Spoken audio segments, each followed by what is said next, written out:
Hello chào các bạn, hôm nay mình sẽ nói về chủ đề Pep hối hận khi để một cầu thủ rời Man City.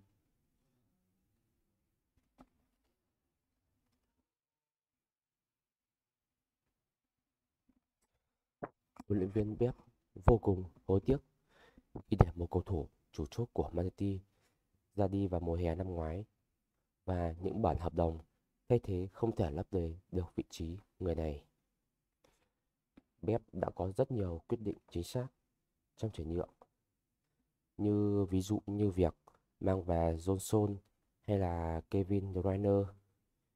Nhưng mà tuy nhiên, theo Mundo Deportes thì ông đang vô cùng hối hận về quyết định cho phép Ilkay Gundogan rời câu lạc bộ vào mùa hè năm ngoái theo dạng chuyển nhượng tự do.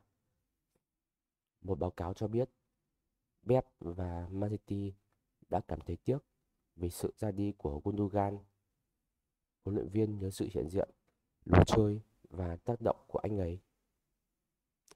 Các cầu thủ được ký hợp đồng đã không thể thay thế được anh ấy.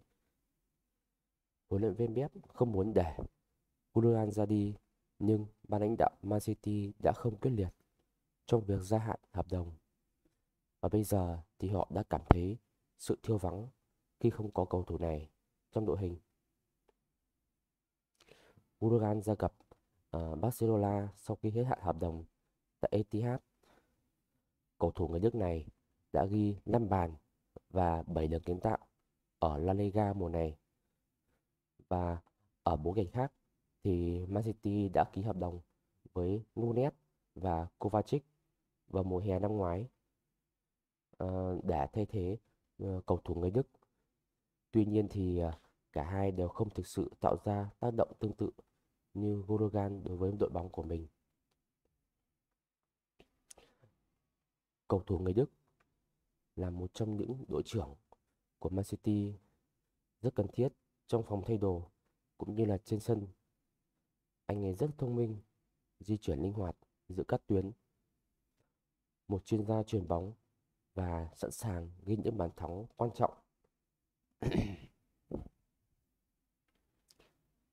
Tờ báo Mundo cho rằng Gundogan là một nhân tố quan trọng ảnh hưởng tới phong độ của Erling Haaland, và sự sa sút của cầu thủ người Na Uy này có thể là do tiền vệ 33 tuổi người Đức đã ra đi.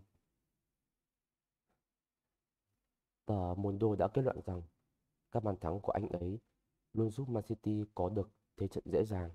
Thậm chí Haaland dường như ít nguy hiểm đi khi không còn Gundogan. Rõ ràng sự thiếu hụt của anh ấy là rất là đáng kể.